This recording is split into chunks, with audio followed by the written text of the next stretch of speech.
मोदी जगाओ यात्रा चल रही है और लगातार हम लोग निकल ही रहे हैं रास्ते पे। तो आज हमारे साथ एक नई शख्सियत जुड़े हैं, बहुत फेमस हैं, फूलचंद जी। तो फूलचंद जी कहाँ चला जाए आपकी समझ कहाँ कहती है कि भाई दिल्ली में ही हम लोग दिल्ली में कर रहे हैं, अभी इतना बजट तो है नहीं कि बाहर जाएं और बहुत मुश्किल हो रही है यात्रा चलाने में, तो दिल्ली के अंदर आप कहाँ सजेस्ट करेंगे? मित्रवर, ये बुजुर्गों की पीड़े से जो हृदय बड़ा द्रवित रहता है। हाँ। हम सोच में पड़ जाते हैं किस मंत्री के, किस सांसद के, किसके यहाँ जाए जो अपनी वेदना को हम सरलता से उनको रखें और वो सुन करके उनका भी हृदय द्रवित हो, उनके अंदर भी पीड़ा जगे कि इन बुजुर्गों की जो आलसा, लालसा, अभिलाषा है, इनको कैसे पूरा किया जाए। हम आप तो संघर्ष लगातार कर ही रहे हैं। हाँ। इतने दिनों से लड़ाई लड़ भी रहे हैं वो लोग साथ में ना, लेकिन उनकी भावनाएं जब इस तरह से टूट रही हैं और जीवन के अंतिम पड़ाव में है ना, तो बहुत कुछ सोचना पड़ जाता है कि अब हम अगला कदम क्या उठाएं, कहाँ चलें, जिससे कि हम अपनी बात उनके पास रखें। और इन बुजुर्गों को जो ईपीएस का मामला लगभग 11-12 साल से जो है लंबित पड़ा हुआ है, इस पर सरकार त्वरित कार्रवाई करे और कुछ सोचे, कुछ विचार करे। हम आप कितनी बार और उसके बाद एनएससी के लोग कितनी बार इस तरह से प्रोग्राम करते हैं कि कुछ सुने, लेकिन ये गूंगी बारी सरकार इसके पता नहीं कौन सा तेल अपने कान में डाल करके रखी है, वादा पे वादा। तो आप कह रहे हो किसी मंत्री के यहाँ चलें? किसी मंत्री के यहाँ चलते हैं। अच्छा, खिंचाई भी करेंगे। एक दर्शकों को आप बता दें कि देखिए हमारे पास इतना फंड तो नहीं है कि हम यात्रा कर पाएं, बीच में अटक भी रही है यात्रा, लेकिन आज की यात्रा के जो स्पॉन्सर हैं वो फूलचंद जी हैं। तो एक बार शुक्रिया बोल देना सब लोग कमेंट में कि फूलचंद जी आज की यात्रा का जो भी खर्चा है, क्योंकि हम खर्चा नहीं उठा पा रहे सच बताएं आपको, लेकिन आज फूलचंद जी ने कहा तुम यात्रा मत रोको, एक दिन का खर्चा मैं उठाता हूं। तो फूलचंद जी का बहुत बहुत धन्यवाद कि उन्होंने एक दिन का आज बहन कर लिया। आगे मैं सोमवार को बताऊंगा कि 2 लोगों का और बहुत समर्थन आया है, लेकिन बहुत कम आ रहा है और हम मुश्किल हो रही है यात्रा। शायद दिवाली तक आपको बीच बीच में व्यवधान मिले, लेकिन कोशिश कर रहा हूँ कैसे हो। तो फूलचंद जी आपका बहुत बहुत शुक्रिया जो आपने आज। आपको बहुत बहुत से धन्यवाद। अगर इन बुजुर्ग पीड़ित की आवाज़ उठाने में हमें थोड़े से खर्च करने पड़ते हैं तो उसमें कुछ जाता नहीं है। हो सकता है कि उन्हीं की दुआओं से, उन्हीं की बातों से हम फले फूले हों, आगे बढ़े हों, उनके पद जिनके पद चिन्हों पे हमने चलना सीखा, जिनकी हाथों से कलम पकड़ करके लिखना सीखा, बड़ी बड़ी उलझनों को सुलझा देता हूँ, उन्हीं के राह पर जब हमने चलना सीखा। तो ये तो हम चरण बंदन उनका करते हैं, उनके आशीर्वाद की कामना करते हैं कि हम आपकी लड़ाई में सफल हों। आपको ईपीएस का जो बैलेंस पेंशन आपकी रुकी हुई है, जिस दिन आपको बढ़ जाएगी और हम भी खुशी होंगे, आपके भी खुशी होंगे। आने वाले समय में जो दिवाली के आ रही है ना, इस पर हो जाए तो शायद सोने पर सुहागा हो जाए। चलिए, तो ईश्वर का नाम और आप जिस भी इष्ट को मानते हैं उसका नाम लेकर शुरू करते हैं। देखिए, अब हमारी यात्रा निकल चुकी है और हम तलाश में हैं एक मंत्री की, ऐसे मंत्री की जो कि हमारी बात सुन ले। आप कमेंट में बता देना कौन सा मंत्री आपको पसंद है। वैसे तो मेरा तो व्यक्तिगत मानना है फूलचंद जी कि कोई भी मंत्री है ना, आप पीछे से बोल सकते हैं, आपके पास माइक है, जो बीच बीच में आप बोल सकते हैं। मेरा तो ये मानना है, मेरा व्यक्तिगत मानना है कि कोई भी मंत्री है ना हमारी सुनेगा नहीं, क्योंकि दर्द तो पहले ही ऑलरेडी हम लोग। अरे मनोज भाई, ये देखिए दबदबा वाले साहब का भी यहीं पर है। हाँ, ब्रजभूषण जी के, और यहाँ तो ब्रजभूषण जी तो नहीं है, मैंने पता किया है नहीं, लेकिन अगर दिखाई पड़ते तो हम लोग जो है आज एक उनसे भी सवाल कर लेते। दबदबा था, दबदबा है, दबदबा बना रहेगा ना। तो अभिलाषा थी, लेकिन किसी दिन मुलाकात इनसे जरूर करेंगे। बबलू भाई, आपको क्या लगता है कौन से मंत्री के पास जाना चाहिए? वो मंत्री तो बड़े लोगों की सुनते हैं, बुजुर्गों के सम्मान की बात आज तक किसी ने सुनी नहीं है। अगर सुनी होती तो 11 से 12 साल होने जा रही हैं मोदी जी सरकार को, तो अभी तक उनको न्याय मिल गया होता। खजाने में पैसा नहीं है, खजाने में बजट नहीं है, और सांसद विधायकों के लिए इनकी अगर विपक्ष के हो, पक्ष को, सबकी पेंशन बढ़ाई जाती है तो बेनिफिट सबको मिलता है। कांग्रेस का हो, बीजेपी का हो, आम आदमी पार्टी का हो, समाजवादी पार्टी का हो, क्योंकि वो बराबरी का हिस्सा माना जाता है। सबका साथ, सबका विकास। सरकार का कहना यही है कि छोटे आदमियों का, गरीबों का, बुजुर्गों के सम्मान की बात, उनको न्याय नहीं मिलेगा। और मगर सांसद विधायकों की पेंशन की बात आए तो तुरंत 2 मिनट में प्रस्ताव पास हो जाता है और बजट भी आ जाता है। आपका मतलब है किसी मंत्री पे भरोसा नहीं? आपको भरोसा किसी पे नहीं। अगर भरोसा जताते तो करोड़ों जो बुजुर्ग हमारे सम्माननीय बुजुर्ग हैं, जो अपनी दर्द से, पीड़ा से जूझ रहे हैं, गरीबी से जूझ रहे हैं, उनके लिए कोई ताजमहल नहीं मांग रहे हैं, कोई संसद भवन नहीं मांग रहे हैं, सिर्फ अपना हक मांग रहे हैं। 7,500 रुपए पेंशन मांग रहे हैं अपने लिए, वो आप नहीं दे पा रहे हैं। और सांसद की, विधायक की, पूर्व सांसद विधायक जो भी हैं, उनकी बढ़ानी हो तो करोड़ों की संख्या में तुरंत बढ़ जाती है। तो इसलिए मैं इस चीज पे भरोसा नहीं कर सकता, क्योंकि 11 से 12 साल हो गई सरकार। जमन भाई, बबलू भाई तो कह रहे हैं, माइक दे दीजिए जमन को, कि बबलू भाई तो कह रहे हैं कि जनता की अदालत में जाना चाहिए, जनता के दरवाजे पे जाना चाहिए। आपका क्या बताएंगे अभी? जी बता रहा हूँ। हाँ। ये वेदनाएं सुनकर के हृदय द्रवित होता है, कहना पड़ रहा है। चैन मिलता नहीं है दिन रैन में, न जाने मोदी जी कहाँ उलझे हो लेन देन में। मेरे जीवन की सारी उड़ी पट रही है, बुजुर्गों के जीवन की सारी उड़ी पट रही है। आग लग जाए तोहरी बुलेट ट्रेन में, बुलेट ट्रेन में। और देखिए लगातार ये बात तो हो ही रही है कि फूलचंद जी कह रहे हैं कि भाई मंत्री के पास जाओ, और मंत्रियों ने तो ऐसा हाल बना रखा है कि हो ही नहीं पा रहा मंत्रियों के साथ काम। तो ये मैं चाहूँगा ये निकाल दूँ थोड़ा सा, यहाँ से हटा देता हूँ जिससे आपको फ्रेम सही आएगा। और अभी देखिए बहुत सारे मंत्रियों के बंगले निकल रहे हैं आसपास से। ऐसे हम इलाके में लुटियंस जोन में हैं जहाँ मंत्रियों के बंगले हैं। अजय भाई, जनता की अदालत में चला जाए? आज चलेंगे हम जनता की अदालत में, चलेंगे। आप सभी को लेके चल रहे हैं। बहुत सही कहा जी। आपके साथ है, युवा वर्ग आपके साथ आ चुका है। अब आपको डरने की जरूरत नहीं है। आपका सम्मान और ईंट से ईंट बजा देंगे, ईंट से ईंट बजा देंगे। बुजुर्गों के सम्मान के लिए ईंट से ईंट बजानी पड़ेगी, और उनको हक, उनका न्याय दिला के रहेंगे। और बहुत जल्द मनोज सुराज जी और प्रधान जी सब लोग मिलकर के रामलीला मैदान में जंतर मंतर से भारी संख्या में, जो आपको आज तक ठगने का काम करते रहे, आपको लूटने का काम करते रहे, और आपको दिखा करके बड़े बड़े नेताओं से मिलते रहे, अपनी राजनीति चमकाते रहे। मोदी जी से चाय पीने जा रहे हैं, आज फलाने मंत्री से जा रहे हैं। यहाँ मोदी जी से चाय पीने नहीं जाएंगे, मगर आपका हक मांगने हम भारी संख्या में जरूर पहुंचेंगे। बहुत सही बबलू भाई। ये देखिए ना कि भारत में लोग तमाम जात, धर्म, संप्रदाय, बोली भाषा के लोग रहते हैं। लेकिन आज धन्यवाद के पात्र मनोज जी हैं, अजय भाई हैं, जेपी जी हैं, बबलू भैया हैं, कि हम लोग लगातार दिल्ली के सड़कों पे चल कर के आवाज़ उठा रहे हैं। चाहे वो जंतर मंतर का मामला हो, चाहे आपका इंडिया गेट का मामला हो, लाल किला के पास। मुझे लगता है दिवाली से पहले क्यों ना दिल्ली की सीमा लांघ ली जाए, सिंबॉलिकली किसी ऐसे प्रदेश में चला जाए जो दिल्ली से बाहर हो, और ऐसे प्रदेश में जाया जाए जहाँ बीजेपी की सरकार हो। वहाँ चलना है, हरियाणा चलो, यूपी चलो, कहीं तो चलो। दिल्ली में तो बहुत हो लिया, दिल्ली में बीजेपी। एक दूसरे प्रदेश में एक बार तो चले जाएं बाहर जी, यात्रा का शुभारंभ कर दें, बाहर कदम रख दें। क्या कहते हैं फूलचंद जी? देखो, कुल मिला के माना जाए तो लगभग भारत के सभी राज्यों में बीजेपी की सरकार है। दिल्ली में तो बीजेपी की सरकार है, यूपी है तो बीजेपी की सरकार है, बिहार है तो कहाँ चला जाए, पांडिचेरी जहाँ चले वहाँ भाषा की प्रॉब्लम आएगी। सबसे बड़े प्रदेश उत्तर प्रदेश में चलते हैं। उत्तर प्रदेश में चलते हैं, जहाँ पर 2027 में चुनाव होने वाला है, और मोदी जी का क्षेत्र और गढ़ माना जाता है। वहाँ पर हम बुजुर्गों की बात लेकर के जाएंगे। मोदी जी को अगर लगेगा कि बुजुर्गों के सम्मान की बात है, तो मैं सभी बुजुर्गों से कहना चाहेंगे, उत्तर प्रदेश, बिहार, बंगाल, अगर आपकी समस्या का समाधान अगर होता है तो ठीक है, न आने वाले विधानसभा के चुनाव में आप लोग बीजेपी को वोट ना दें। अच्छा, आप क्या कहते हो जमन भाई, उत्तर प्रदेश दिल्ली से बाहर निकल जाए? मेरा जो कहना है वो सबसे अलग है। इस देश में वन मैन आर्मी चल रही है। किसी मंत्री के साथ, किसी सांसद के साथ, किसी विधायक के साथ बात करने का कोई फायदा? यदि फोटो खिंचवाने, फोटो सेशन करना है तो तुम कहीं भी जाओ। लेकिन वन मैन आर्मी चल रही है। जो भी इसमें, यदि चाहे वो निर्मला सीतारमण हो, चाहे वित्त मंत्री हो, मतलब किसी की कोई पावर नहीं है, सिर्फ एक आदमी है, मोदी जी है। यदि वो कहेंगे मोदी जी का 7.5 नहीं, यदि 9.5 कर दो तो 9,500 हो जाएगी। लेकिन सरकार की मंशा आम आदमी को कुछ भी फायदा पहुंचाने की नहीं है। क्योंकि वो उद्योगपतियों की सरकार है, उद्योगपतियों को फायदा पहुंचाने की मंशा रखती है। तो जो गरीब आदमी है, जो खेत मजदूर है, किसान है, उनके हक अधिकार छीनने की बात हो रही है, ना कि देने की बात। अब मेरा रहने जाने की बात, अब जो सरकार डरती है वो वोट से डरती है। और वोट कहाँ है? हमारा खेत खलियान, मजदूर गाँव में, देहात में है।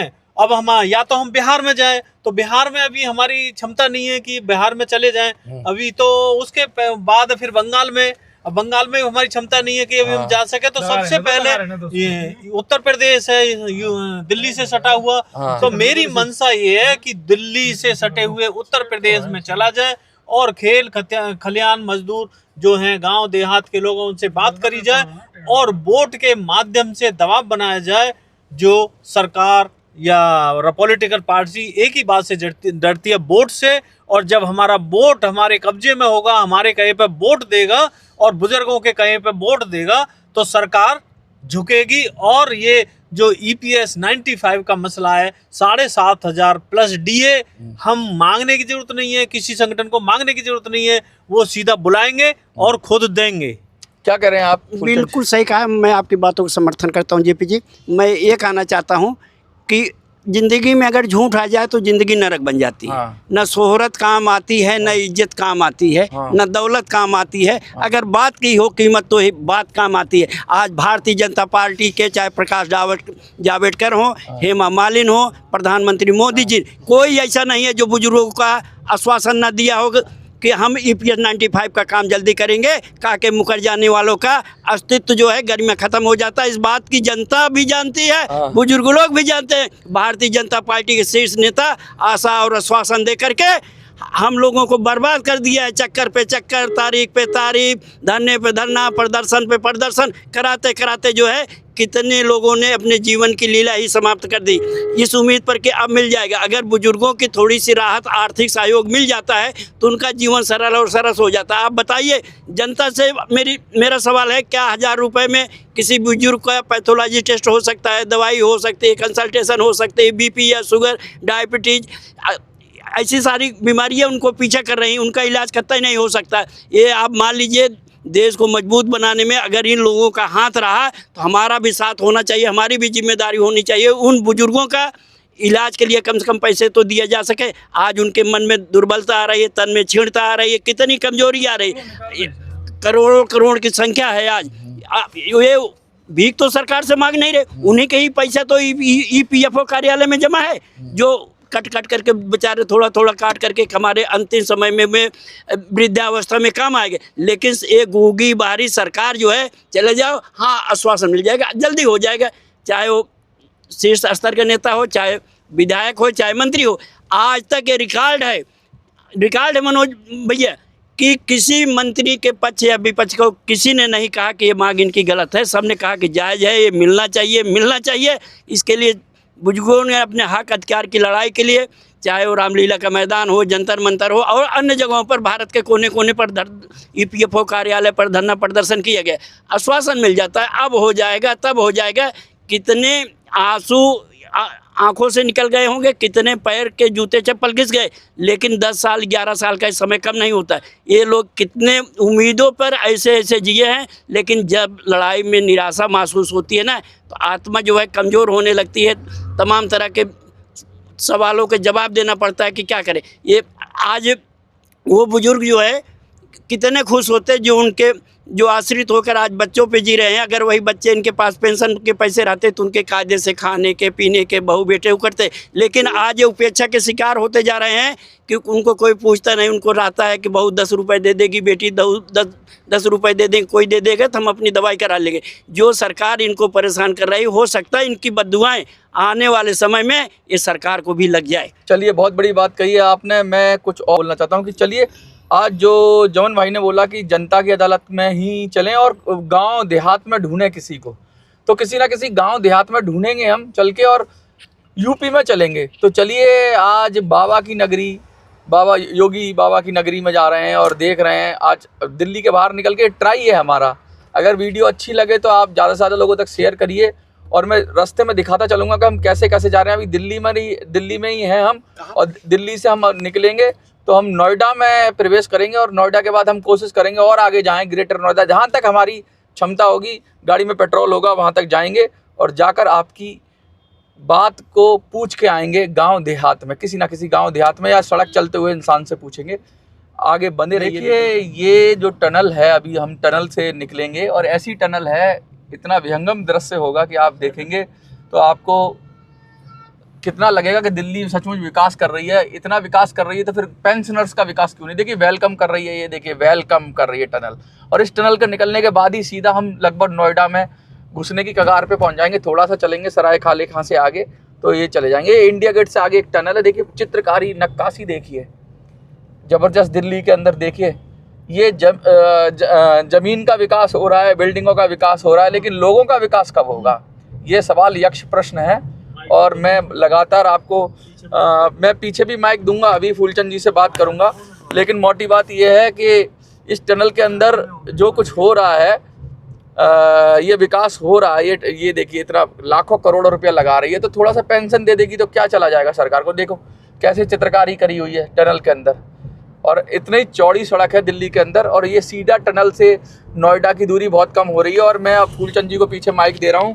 फूलचंद जी, हाँ आप बोलिए, कुछ कहना चाह रहे हैं? नमस्कार साथियों, इस समय हम दिल्ली टनल में चल रहे हैं। जो आपने सुना होगा कि ये मोदी काल का बना हुआ है, ये ज़मीनी रास्ता है, अंदर से निकलता है और प्रगति मैदान से सीधे बाहर की तरफ आउट होंगे। आप ये भव्य और सुंदर जो दिल्ली देख रहे हैं, वास्तव में सच है। आप ये फीलिंग नहीं कर पाएंगे कि आप दिल्ली में चल रहे हैं कि या दिल्ली के बाहर चल रहे हैं। जो टनल है बना हुआ है भव्य, ऊपर लाइटें जल रही हैं, किनारे किनारे जो है विहंगम जो लाइटें जल रही हैं, साथ साथ पेंटिंग डेकोरेटिंग जो आपको दिखाई दे रहा है, वास्तव में अकल्पनीय है। इतना सुंदर कहीं आपको विदेशों में देखने को मिलता था। आज खर्चा बहुत हुआ है। फिर दिल्ली, अपनी दिल्ली जो है राष्ट्रीय राजधानी को होने के साथ साथ अब ये दर्शाती है कि ना, हम अपनी भव्यता के लिए भी माने जाते हैं और सुंदरता के लिए, आकर्षण के लिए, आगे नोएडा के लिए रास्ता खुल जाता है। अभी तो हम टनल के अंदर हैं। सुंदरता पे पैसा लगाते रहेंगे सरकार, तो पेट पालने के लिए, दवाई के लिए, खिलौने के लिए, दीपावली आ रही है, पटाखों के लिए, उसके लिए भी तो पैसा चाहिए। नहीं, देखिए मामला भारतीय राष्ट्रीय राजधानी क्या है, देश की राजधानी है। देश की राजधानी अच्छा, ये बताओ, राजधानी ऊपर है कि लोग ऊपर है? फूलचंद नहीं, राजधानी ऊपर होगी भाई, देश सबसे ऊपर होगे तब लोग ऊपर होंगे। लोगों के द्वारा जो है वो है। अगर हमारी राजधानी का महत्व जो है विदेशों में भी होता है ना। हमने तो सुना था फूलचंद जी की लोग संविधान से भी ऊपर है। कोई संविधान ने देश, लोगों से देश बनता है, लोगों से संविधान बनता है और लोगों द्वारा खुद ही लागू किया जाता है। आप राजधानी को ऊपर करो। नहीं सुनिए, संविधान अलग चीज है, विधान अलग चीज है, जनता सब अलग चीज है। एक दूसरे के देखिए, जनता जनार्दन एक दूसरे के पूरक है, एक दूसरे के बगैर नहीं हो सकता। अगर जनता है तो आप बीच का रास्ता बता रहे हैं। बीच का रास्ता है ना, ये पूरक है।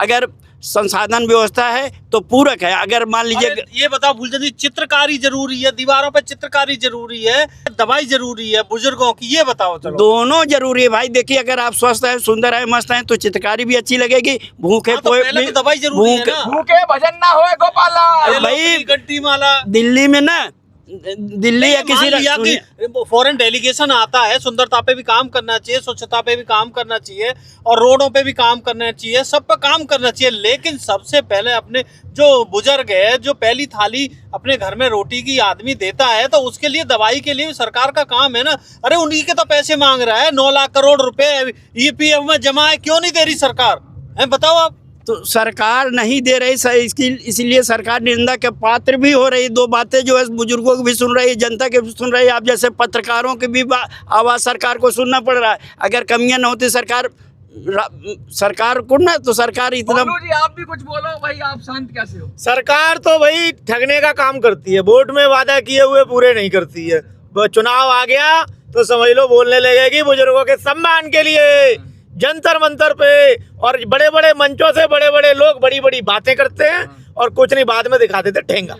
सबका साथ सबका विनाश कर रहे हैं। सबका साथ सबका, मोदी जी कहते हैं सबका साथ सबका विकास, मगर मैं कहना चाहता हूँ विकास नहीं, सबका साथ और कुछ लोगों का विकास, ऐसा चल रहा है देश में। नहीं, सबका साथ नहीं, सबका विकास नहीं। मोदी जी के पास ये मामला है, अडानी अंबानी का जो है विकास होता है, बाकी किसी का विकास नहीं होता है। बाकी क्या सबका, अडानी अंबानी का विकास, हाँ सबका साथ कहने का है, लेकिन विकास तो अडानी और अंबानी का। मैं दावे के साथ इस बात को कहता हूँ, अडानी अंबानी का वीडियो में नाम मत लो, नहीं तो फिर कोर्ट में पेशी होगी और मानहानि का केस होगा, वीडियो भी हटानी पड़ेगी।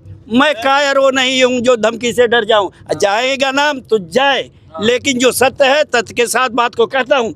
ये विकास दुनिया जानती है, अडानी अंबानी के किसी का विकास नहीं। गरीबों भाई मनोज जी, 8 साल तक 1 जुलाई 2017 से लेके अब तक GST के नाम पर जो है गरीब जनता का दूध दही छाछ तमाम चीजों पर सरकार ने लूटा, लूट करके ताली बजवाते के हमें अपनों ने लूटा, गैरों में कहाँ दम था। हमारी कश्ती वहाँ डूबी जहाँ मोदी जी पानी कम था। वाह।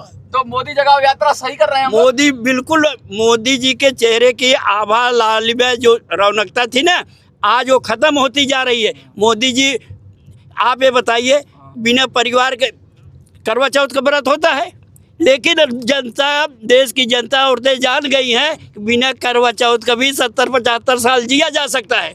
मोदी जी बिना करवा चौथ का 75-80 साल तक जिया जा सकता है। अंधभक्त समझ गए होंगे। मोदी जी का तो बस सबका साथ सबका विकास नहीं है, सांसद विधायकों बड़े आदमियों को विकास है, बुजुर्गों के सम्मान की बात कोई नहीं कर रहा है। देखिए अभी हम सराय खाले खां के पास पहुंच गए और जल्दी यहाँ से नोएडा का जो सबसे पुराना तो नहीं कहूँगा, नोएडा के लिए एक रास्ता बना था, नया टोल रास्ता, जिसपे से बहुत संघर्ष करने के बाद टोल हटा दिया गया। उस रास्ते पे हम जाएंगे, सीधा फिर हम नोएडा में प्रवेश कर जाएंगे और नोएडा में प्रवेश करके हम एक किसी गांव की तलाश करेंगे, किसी ऐसे गांव की तलाश करेंगे जहां पर जाकर हम आपको दिखा पाएँ और लोगों से बात कर पाएँ, क्योंकि हम आपस में बात तो बहुत कर रहे हैं, चर्चा काफ़ी गर्मा गर्म भी हुई। देखिए यही तो भारत का लोकतंत्र है कि असहमति में भी सहमति है। फूलचंद जी ने एक बात कही, जमन भाई ने दूसरी बात कही, कभी एक्सट्रीम चली जाती है कोई बात। देखिए विकास भी ज़रूरी है, सुंदरता भी ज़रूरी है, लेकिन विकास ऐसा होना चाहिए जिसमें ज़्यादा से ज़्यादा लोगों की भागीदारी हो, ज़्यादा से ज़्यादा लोगों का फ़ायदा हो। ये बात हमारी इसी पे कंक्लूड होती है कि भाई बुजुर्गों की दवाई ज़रूरी है, उसके बाद अगर दवाई और रोटी पेट में है तो फिर विकास, सुंदरता भी अच्छी लगती है। और आदमी पहले अपना पेट भरता है, पहले पेट पूजा करता है, उसके बाद फिर और प्रसाधन करता है जो भी सुंदरता के हों, कपड़े के हों। रोटी पहले, फिर कपड़ा आता है, रोटी, कपड़ा और मकान, यही ऑर्डर है। और उसके बाद फिर सुंदरता, घूमना, खाना पीना, सब मौज मस्ती उसके बाद है। सबसे पहले रोटी है और बुजुर्गों की रोटी छीनी जा रही है, इसलिए बुजुर्गों की रोटी उसको दिलाने के लिए हम लोग मोदी जगाओ यात्रा कर रहे हैं। आगे हम और बात करेंगे। मनोज जी, आपने कहा रोटी, कपड़ा और मकान, 3 चीज़ें जरूरी है ना, लेकिन यह दौर आ गया है कि रोटी चाहिए, कपड़ा चाहिए, मकान चाहिए, साथ साथ अब जो है शिक्षा चाहिए, सुरक्षा चाहिए और बचत चाहिए। गरीबों को पढ़ाई लिखाई, सिंचाई, दवाई फ्री चाहिए।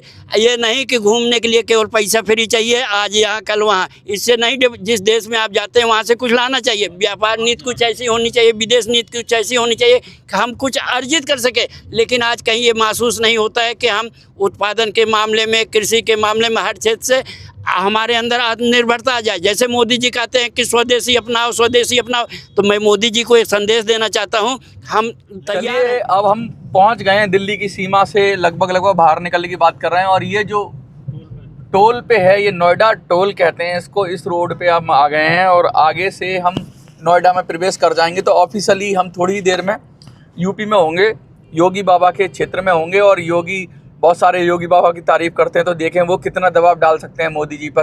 कहते हैं योगी की इतनी पावर है कि योगी जी अगर मोदी जी को बोले तो वो काम जरूर करेंगे। तो ये भी देख लेते हैं आज की योगी के क्षेत्र में आ रहे हैं। देखिए ऊपर मयूर विहार और ग्रेटर नोएडा आपको बोर्ड दिख रहा होगा, देखो मैं दिखा रहा हूँ आपको। और हम इसी रास्ते पर हैं और थोड़ी देर में हम टोल पे पहुँचेंगे।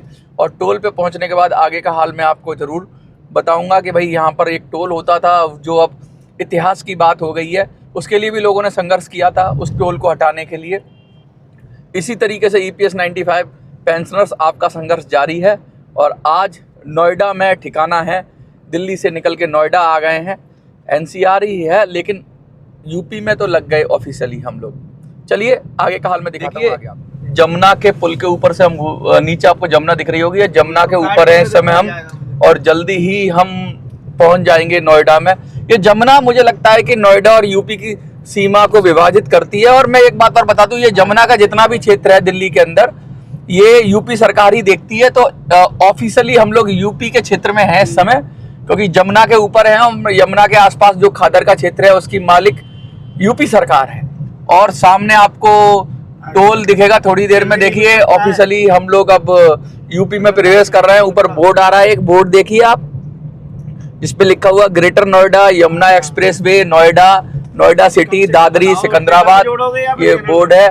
और ये चल के आगे हम आगे निकल रहे हैं। और अब हम ये टोल के करीब पहुंच रहे हैं। ये वही, यहीं पर टोल था एक, जो अब इतिहास की बात हो गया है। लोगों ने संघर्ष किया, लड़ाई लड़ी, और उसके बाद इस टोल को, क्योंकि समय से ज़्यादा ये टोल इस्तेमाल किया गया था, समय होने के बाद भी टोल को चलाकर सरकार ने लोगों से पैसा वसूला। टोल की भी एक मियाद होती है कि भाई तुम्हारा खर्चा निकल गया कंपनी का तो टोल बंद करो, लेकिन कंपनी ने वो खर्चा निकलने के बाद भी वसूलती रही। और यहाँ बुजुर्गों को EPS 95 पेंशनर्स को उनका हक और अधिकार नहीं दे रही है, और वहाँ लोगों से जब लेने की बारी आती है तो उससे जरूरत से ज्यादा लिया जाता है, और देने की बारी आती है तो एक बूंद से भी कम दिया जाता है।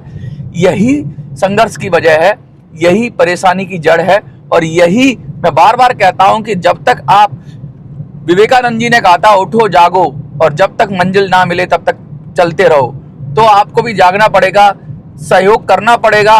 और बहुत सारे लोगों को शायद लगता है कि बातें बहुत करी है, कमेंट भी बहुत किया, लेकिन अंत में 2 लोगों का ही सहयोग आया है। मैं उनका भी शुक्रिया अदा करना चाहता हूँ। सोमवार को मैं दिखाऊंगा कि कितना कितना सहयोग आया है, लेकिन अभी तक उस वीडियो के बाद जो लास्ट वीडियो मैंने बनाई थी, 2 लोगों का सहयोग आया है। उन 2 लोगों का सहयोग, उनका शुक्रिया। और हम टोल पर पहुंच गए। फूलचंद जी कुछ पीछे से कहना चाह रहे हैं तो मैं उनकी तरफ माइक बढ़ा देता हूँ। फूलचंद जी क्या करें? मनोज भाई, हम जो चल रहे हैं ना गांव की तरफ, इसी गांव के थोड़ी दूर जाने के बाद रबूपुरा पड़ता है, जहां से पाकिस्तान से आई सीमा हैदर, आज सीमा सचिन बनी हुई है। तो एक बार चल करके हम लोग उनका भी इंटरव्यू ले और वो कहें कि हमारी बात को योगी जी मोदी जी मानते हैं ना। जब सीमा सचिन की बात कर रहे हो? हाँ, तो जब वो आग्रह करेंगे ना, जैसे हमें सारी सुविधाएं मिली है, वीडियो में तो नहीं हो पाएगा, इसमें नहीं हो पाएगी, लेकिन किसी दिन चल करके उनसे कहलवाया जाए कि योगी जी मोदी जी हमारे बुजुर्गों के लिए जो है थोड़ी सी कृपा कर दो EPS ना, ताकि उनकी दिवाली जो है अच्छी हो जाए। हाँ, ये बात आपकी सही है कि हमें जो भी दरवाजा है खटखटाना पड़ेगा, लेकिन नॉन पॉलिटिकल हम करेंगे, क्योंकि नेता तो सुनते नहीं है। क्या पता जो जनता में प्रसिद्ध लोग हैं, जो जनता में फेमस लोग हैं, उनके पास जाएं फूलचंद जी तो काम बने। चलिए, अब हम नोएडा में आ गए हैं और नोएडा में हम जगह तलाशते हैं और वहाँ पर आपसे मिलते हैं कि कैसे ही ऑफिशियली हम लोग नोएडा में आ गए। मैं बिल्डिंग है, नोएडा की बिल्डिंग है, आपको दिख रही होंगी। ऑफिशियली हम लोग यूपी के अंदर हैं अब, और सामने एक बिल्डिंग है चमकती हुई, BHEL की बिल्डिंग है। और आगे और भी आपको दिखाएंगे जो भी दृश्य होंगे, तो चलते रहिए हमारे साथ। हम लोग अभी नोएडा सेक्टर 10 के अंदर आ गए हैं। पहले ये गांव होता था, बांस मंडी भी शायद इसके पास में ही है। बांस मंडी देखो, मैं आपको दिखा दूं, ग्रामीण इलाका ही है, ऐसा अमीरों का इलाका नहीं है। नोएडा के अंदर ऐसे भी इलाके हैं, बड़ी बड़ी बिल्डिंगें भी दिखेंगी, लेकिन ऐसे लोगों का इलाका, ऐसी बस्तियां भी हैं जहां पर गरीब लोग रहते हैं, या कम आय वाले, मध्यम वर्गीय भी नहीं कहूँगा मैं इनको, लोअर मिडिल क्लास वाले लोग रहते हैं और जो काम करते हैं। हम इनसे ही बात करेंगे आज, कोशिश करेंगे कि जानने की कोशिश करेंगे भाई आगे क्या हालत है। चलिए, हम पहुंच गए नोएडा सेक्टर 10 में, यूपी के अंदर ऑफिशियली हम लोग हैं। धन्यवाद। अभी हम सेक्टर 10 में एक घर में हैं, और मैं बता दूं आपको कि बहुत ही हम ऐसी जगह पर हैं जहां पर आपको शायद दृश्य अच्छा ना लगे, लेकिन यहाँ भी लोगों की जो इनकम है, जो आय है, वो इतनी तो है कि वो अपना जीवन चला सकें। लेकिन बुजुर्गों का क्या? बुजुर्गों का, आज भारत की 2 बेटियां हमारे साथ हैं। आपका नाम क्या है? सचिंता तिवारी। और आपका नाम? आद्या यादव। 2 बेटियां हैं हमारे साथ।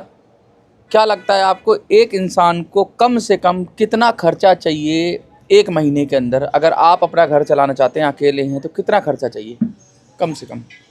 एक नॉर्मल मिडिल क्लास फैमिली के लिए तो खर्चे चाहिए ही चाहिए होते हैं। घर में बहुत सारी चीज़ें होती हैं जो मतलब, अब ऐसे एजुकेशन पे ही चले जाओ, अगर आप एक अच्छे खासे बच्चे को पढ़ा रहे हो तो उसमें बहुत सारे खर्चे लग रहे हैं, बहुत सारी चीज़ें आ रही हैं। आजकल तो 10,000-15,000 रुपये नॉर्मल सी बात है, लग जा रहे हैं। 10-15 हज़ार। हाँ। आपको क्या लगता है कितना खर्चा होना चाहिए? 10,000 से तो ऊपर ही होना चाहिए, क्योंकि उसके नीचे तो मतलब 2 आदमियों के लिए, 2 आदमी अगर रहना चाहें, मियाँ बीबी रहना चाहे, तो 10,000 तो कम से कम। एक मजदूरी भी उससे ज़्यादा है, उससे भी ज़्यादा है। इससे ऊपर बुजुर्गों को, जिन्होंने पूरी ज़िंदगी नौकरी की, EPS 95 के बुजुर्ग पूरी ज़िंदगी नौकरी की, नौकरी करने के बाद उनका पैसा भी कटा सरकार के फंड में। अब सरकार उन्हें पेंशन के नाम पे 250, 300, 500 रुपये दे रही है। ठीक है ये? बिल्कुल नहीं, बिल्कुल नहीं ठीक है, बिल्कुल ठीक नहीं है। 250-300 रुपये में क्या होता है? चप्पल लेने जाएंगे उससे ज्यादा उसकी कीमत होती है। हाँ। तो 250-300 रुपये में कहाँ से चल जाएगी? डाटा भी नहीं आएगा, बिल्कुल नहीं, फोन भी रिचार्ज नहीं, आटा भी नहीं आएगा, आटा भी नहीं आएगा, ना डाटा आएगा ना आटा आएगा। ये बच्चियां बता रही हैं कि देखो ना, इतने पैसे में तो ना डाटा आएगा ना आटा आएगा। और हम ऐसी जगह खड़े हैं, कम से कम यहाँ भी लोगों की इनकम ज़्यादा नहीं है। यहाँ भी लोग 10-15 हज़ार कमाते हैं, इतना नहीं कमाते हैं, फिर भी ये बेहतर ज़िंदगी में अपनी रोटी तो खा सकते हैं ना, रोटी खा सकते हैं, मोबाइल रिचार्ज करते हैं ना, मोबाइल रिचार्ज। हाँ। बुजुर्गों के पास वो भी नहीं है, तो गलत कर रही है सरकार। बिल्कुल हैं? हाँ बिल्कुल। हम लोग मोदी जगाओ यात्रा कर रहे हैं और हम घर घर जा रहे हैं, गली गली जा रहे हैं। अभी हम नोएडा सेक्टर 10 में हैं। मोदी जी से यही प्रार्थना कर रहे हैं, उनसे यही इल्तिजा कर रहे हैं, उनसे यही हम रिक्वेस्ट कर रहे हैं। और ये बार बार हम चीख कर कह रहे हैं कि बुजुर्गों का खर्चा नहीं चल रहा मोदी जी। 82 लाख बुजुर्ग तड़प रहे हैं, परेशान हैं, दिक्कत में हैं, और हम मोदी जगाओ यात्रा कर रहे हैं कि मोदी जी का ध्यान आए। और मोदी जी का ध्यान नहीं आएगा तो जनता तो जनार्दन है, कुछ भी कर सकती है जनता। बिल्कुल, जनता ने अगर उन्हें बनाया है तो जनता उन्हें बिगाड़ भी सकती है, ये मोदी जी को याद रखनी चाहिए। क्या कहोगे आप? जनता ने बनाया है तो बिगाड़ भी सकते हैं, बिगाड़ भी सकते हैं। जनता ने बनाया तो बिगाड़ भी सकते हैं। मोदी जी बस आपसे, हमारी आपसे कोई जाति दुश्मनी तो नहीं है, हमारी आपसे कोई रंजिश नहीं है, हम आपके विरोधी भी नहीं है, हम कोई पॉलिटिकल पार्टी भी नहीं है। हम तो सिर्फ ये कह रहे हैं कि आप जो बुजुर्गों को जो बहुत कम पैसा मिल रहा है, 80-82 लाख बुजुर्ग हैं जिनको 250, 300, 400, 500, और आप मिनिमम पेंशन 1000 की बात करते हो, वो भी बहुत सारे लोगों को नसीब नहीं है। तो कम से कम मिनिमम पेंशन बढ़ाओ, 10,000 करो, जैसे इन्होंने बोला कि 10,000 करो। 10,000 में आप थोड़ा बहुत एडजस्ट कर सकते हैं, बुजुर्ग थोड़ा कम ज़्यादा कर दो, लेकिन इतना तो करो कि सम्मान से वो जी पाएँ। हम और लोगों से भी बात करेंगे, हम जानने की कोशिश करेंगे क्या होगा, कैसे किसी और लोकेशन पे जाएंगे। मोदी जगाओ यात्रा लगातार चल रही है और इसका उद्देश्य एक ही है कि मोदी जी का ध्यान आए और मोदी जी कम से कम समझें कि अब इंतहा हो गई है, इस कहते हैं ना लापरवाही की कह लो या ध्यान नहीं देने की इंतहा हो गई है, और कहीं ऐसा ना हो कि फिर जनता बिगड़ जाए। आपको क्या लगता है? कमेंट्स में हैं। और 10 की मार्केट पीछे चल रही है, सड़क के किनारे खड़े हुए हैं। एक हमें शख्स मिले हैं जो समाज सेवी हैं, और इनसे भी हम बहुत सारी बात करेंगे और जानने की कोशिश करेंगे कि भाई इनका क्या मत है। हम ऐसी जगह खड़े हैं नोएडा, यहाँ पे प्राइवेट सेक्टर ही है सारा, और सब सेक्टर में ज़्यादा से ज़्यादा हज़ारों लाखों लोग काम करते होंगे, पूरे ग्रेटर नोएडा तक लाखों लोग काम करते होंगे। ये पैसा भी जमा करते हैं EPFO में, सब रजिस्टर्ड होते हैं, क्योंकि आजकल 20 आदमी से ज़्यादा अगर कोई भी कंपनी है तो चल नहीं सकती EPFO में रजिस्टर्ड। इनकी भी पेंशन कटती होगी, पेंशन का फंड कटता होगा EPS 95 में। बुजुर्गों को जो पेंशन मिल रही है नाम मात्र के लिए मिल रही है, 250, 300, 500, सरकार कहती है 1000 मिनिमम कर दिया। 1000 भी मान लेता हूँ मैं, क्या 1000 में जीवन चल सकता है? नहीं, 1000 में जीवन तो नहीं चल रहा है सर, सही है, सत्य है। देखिए आज के इस महंगाई के ज़माने में कम से कम ये राशन पे चाहिए। राशन, जो रोटी, कपड़ा और मकान, ये 3 बिंदु जो है मुख्य बिंदु है। रोटी के लिए पैसे चाहिए, मकान के लिए पैसे चाहिए, कपड़े के लिए पैसे चाहिए। तो इन जो मूलभूत जो 3 ये पॉइंट से जो आवश्यकताएं हैं, इनके लिए धन की आवश्यकता है। राशन के लिए कम से कम इस महंगाई के ज़माने में 5,000 रुपये चाहिए। मान लीजिए कपड़े 2 महीने पे, 3 महीने पे, 6 महीने पे बनवाए जाएँ, मकान की मरम्मत की जाए, या जो झुग्गी झोपड़ी में रहने वाले जो हमारे गरीब हैं, या मूल रूप से सबके पास तो झुग्गी है नहीं, अपना निवास है नहीं, बहुत किराए पे ही रहते हैं, तो एक कमरे का किराया भी मामूली तौर पे ही मानो तो 3 से 4,000 रुपये जो रहने के लायक जगह है ना। तो 5, 3, 8, 8 तो 10, कम से कम 10 से 12, 15,000 तो चाहिए। 10 से 15 के बीच। 10 से 15। फूलचंद जी क्या कहेंगे? मैं बिल्कुल समर्थन नहीं करता हूँ। मिश्रा जी ने कहा रोटी, कपड़ा, मकान चाहिए। जब देश आजाद हुआ था तब ये 3 मूलभूत जरूरतें थी। आज रोटी, कपड़ा, मकान, शिक्षा, सुरक्षा और बचत। डाटा भी चाहिए। डाटा की बात तो अलग है। इन्होंने बुजुर्गों की बात करी है, इन्होंने बुजुर्ग मतलब मिनिमम की बात कर रहे हैं। इन्होंने जो बाइट लिया है बुजुर्गों के लिए लिया है, तो मैंने बुजुर्गों के जीवन यापन पे मैंने प्रकाश डाला है। तो बात तो वही है ना। शिक्षा, तो आप कितना चाह रहे हैं, कितना पेंशन होनी चाहिए? ये तो 10,000 कह रहे हैं।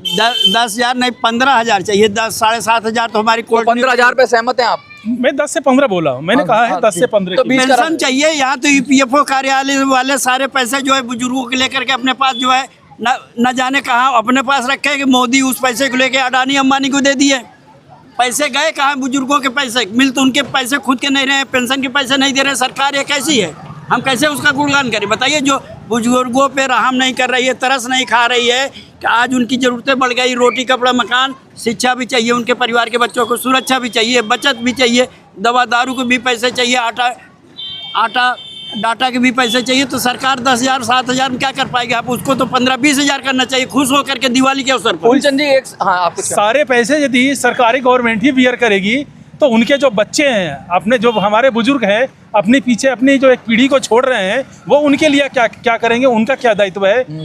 फूलचंद जी से मैं ये कहूँगा कि उन पे थोड़ी सी रोशनी डाली जाए और आम जनमानस को, आम जनता को ये बताया जाए। ये एम्प्लॉय पेंशन स्कीम जो है EPS जो है 95 ना, एक सरकार के पैसे नहीं मांग रहे, इनके खुद के जमा हुए पैसे हैं जो कंट्रीब्यूट किए हैं 3% बार, वो पैसे तक उनके नहीं मिल पा रहे। वो पैसे मिल जाए, पेंशन मिले या ना मिले, उनके मिल जाए, उनके जीवन वापस कर दो, ब्याज कर दो। सरकार तो कर नहीं रही है, आश्वासन पे आश्वासन, तारीख पे तारीख दे करके केवल रक्त की आंसू रुला रही है, उम्मीद पे जिंदा रह रही है। फूलचंद जी, एक चीज मैं पूछना चाहता हूँ, ये नोएडा है, अब नोएडा हम आए हैं तो क्यों ना नोएडा की जिम्मेवारी आप ही उठा लो, क्योंकि हम हर जगह एक एक आदमी नियुक्त कर रहे हैं। अपना हमने लक्ष्मी नगर में सुरेश जी को जिम्मेवारी दी, नोएडा में हम चाहते हैं कि भैया बहुत सारे लोगों को हम जोड़ेंगे, अध्यक्ष बनाएंगे, तो नोएडा के अध्यक्ष आप ही बन जाओ और यहाँ बुजुर्गों को जोड़ो, आगे कोशिश करो लोग जुड़ें और कम से कम आगे बढ़े। तो ये अध्याय तो आप लेना चाहेंगे? बिल्कुल। आप सुनिए, अंधे को क्या चाहिए कि लाठी के सहारा चाहिए, बुजुर्गों को जो है एक सहारे की जरूरत है। आप ऐसे नेक कार्य की जिम्मेदारी देते हैं तो हम ईमानदारी से, सच्चाई से इस काम को बखूबी निभाएंगे और लड़ाई आपके साथ बराबर लड़ाई। मैं आपको भी एक कहना चाहता हूँ कि हम एक संगठन बना रहे हैं बापू, हम बापू कह रहे हैं, बापू का मतलब है जो पेंशनर का संगठन है, बुजुर्गों का संगठन है, और बापू महात्मा गांधी के भी बापू का अर्थ ही होता है पिता। तो हम बापू संगठन बना रहे हैं और बापू के लिए हम ऐसे युवा लोग चाह रहे हैं, फूलचंद जी भी, मैं युवा ही कहता हूँ, आप भी युवा हैं, तो आप भी फूलचंद जी के साथ कुछ जिम्मेवारी ले लें, क्योंकि 4-5 लोग चाहिए एक संगठन में। जैसे अगर ये अध्यक्ष हैं तो आप उपाध्यक्ष हो जाएं। ऐसे जो हमारा एक संगठन है सनातन रक्षा दल, वो जो है सोशल वर्क कर रही है, वो धर्मार्थ विधि कर रही है, सेवार्थ काम कर रही है। मैं इस मुहिम को आगे बढ़ा रहा हूँ और हमारे फूलचंद जी उस मुहिम में शामिल हैं। और जहाँ तक बात आपकी आती है ये बापू शब्द जो कहा, बापू का अर्थ होता है गार्जियन, पिता। आप एक पिता बनकर, चाहे वो बुजुर्गों का भी हो सकता है, बच्चों का भी हो सकता है ना, वो सबके पिता है। बापू जो थे, गांधी जो बापू थे, सबका बाप है, सबका बापू है, वो सबका गार्जियन। यदि उस गार्जियन के मुहिम में फूलचंद जी को शामिल कर रहे हैं, नीरज मिश्रा को शामिल कर रहे हैं, तो हमारे लिए, फूलचंद जी के लिए, आपके लिए और जितने भी समाज सेवी हैं उनके लिए सौभाग्य की बात है। चलिए, हमारे और 2 सिपाही हमारे साथ खड़े हुए हैं और ये सिपाही ऐसे हैं कि ये समाज सेवा के क्षेत्र में इनका बहुत बड़ा नाम है। तो मैं चाहूँगा कि अब नोएडा में, अगर आप कहीं नोएडा रहते हैं तो फूलचंद जी से या मिश्रा जी से आप संपर्क करेंगे और इस संगठन को बड़ा बनाएंगे, क्योंकि हमें रामलीला मैदान या दिल्ली के अंदर 1 लाख लोगों को जोड़ना है और 1 लाख लोगों का बड़ा प्रोग्राम करना है। और ये सब लोग हमारे साथी उस प्रोग्राम में मंच पर रहेंगे और उस प्रोग्राम के जरिए हम आवाज़ उठाएंगे और मोदी जी को जगाने की कोशिश करेंगे। मोदी जी, बुजुर्गों का हक और अधिकार दो। आज बापू संगठन का विस्तार यूपी तक हो गया है, दिल्ली से चले थे, मैं अकेला ही चला था मंजिले गालिब, लोग आते गए, जुड़ते गए और काफिला बनता गया।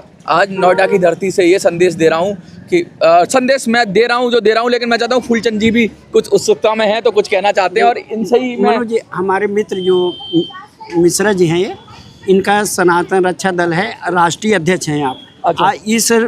इस मुहिम के द्वारा, इस संस्था के द्वारा, सनातन रक्षा दल के द्वारा लाखों लाख लोग कई प्रदेशों में जुड़े हुए हैं। अच्छा। लाखों लाख लोग कई प्रदेशों से जुड़े हुए हैं। तो अब आपने जो जिम्मेदारी दे दी है ना, तो इसको हम शक्ति के साथ, प्रबलता के साथ, हिम्मत से, लगन से ना सारे बुजुर्गों की आवाज़ सनातन रक्षा दल से उठा देंगे ना, सरकार चरमरा जाएगी, डगमगा जाएगी कि बुजुर्गों के लिए जो है इन दोनों युवाओं ने क्या किया है। बहुत जबरदस्त। हाँ, कुछ कहना चाहें? जी, हम यही कहना चाहेंगे, जो आपने मुहिम छेड़ा है उसके साथ हमारी शुभकामनाएं जुड़ी हुई हैं और कदम से कदम मिला करके हम हर श्वास से श्वास, कदम से कदम मिला करके हम आपके साथ बढ़ेंगे। हमारी संस्था बिल्कुल मजबूती के साथ एक पिलर की तरह आपके साथ काम करेगी और बढ़ेगी। और जो हमारे समाज में बड़े बुजुर्ग, जो दबे कुचले जो भी लोग हैं, सब उनको हम ऊपर उठाएंगे और एक अलग प्लेटफॉर्म पे लेकर के आएंगे। कंधों से मिलते हैं कंधे, कदमों से कदम मिलते हैं, हम मिलकर जब चलते हैं तो दिल दुश्मन खेलते हैं। इसी नोट पर मैं मनोज सुराजी, धन्यवाद।